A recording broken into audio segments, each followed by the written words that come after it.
विधानसभा में नेता प्रतिपक्ष बाबूलाल मरांडी ने पॉलिटेक्निक कॉलेज में शिक्षक बहाली का मुद्दा उठाया। उन्होंने सरकार को घेरते हुए कहा कि बेवजह केंद्र सरकार पर झूठे आरोप लगाने और टाल मटोल करने से बेहतर है कि छात्रों के भविष्य को बेहतर बनाने की दिशा में कार्य किया जाए।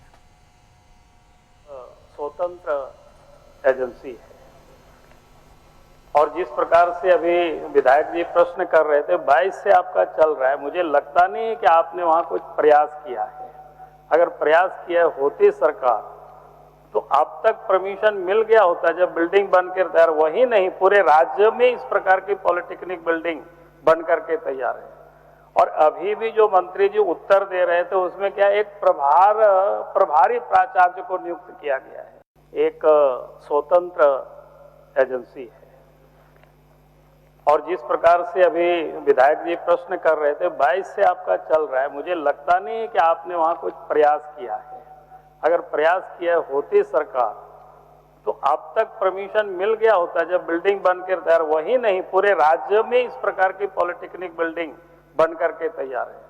और अभी भी जो मंत्री जी उत्तर दे रहे थे उसमें क्या एक प्रभारी प्राचार्य को नियुक्त किया गया है। एक स्वतंत्र एजेंसी है और जिस प्रकार से अभी विधायक जी प्रश्न कर रहे थे 22 से आपका चल रहा है, मुझे लगता और नेता प्रतिपक्ष बाबूलाल मरांडी ने विधानसभा में संथाल परगना में आदिवासियों की घटती संख्या और मुसलमानों की बढ़ती संख्या का मामला उठाया। उन्होंने कहा सरकार को इस पर चिंता करनी चाहिए और इस मामले में विधानसभा से एक कमेटी पास कर केंद्र सरकार के पास भेजनी चाहिए।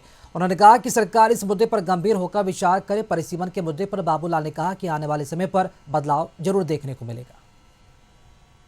आज आदिवासी कल्याण विभाग का और कल्याण विभाग से जितने भी जो विभाग जुड़े हुए हैं उसका एक अनुदान मांग है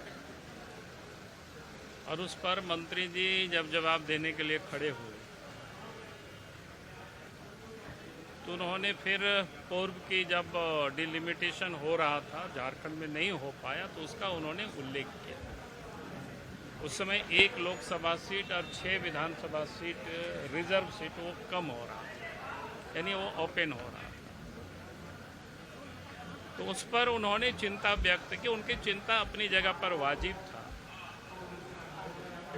लेकिन शायद उनको मंत्री जी को ये पता नहीं था। तो मैंने खड़े होकर के कहा कि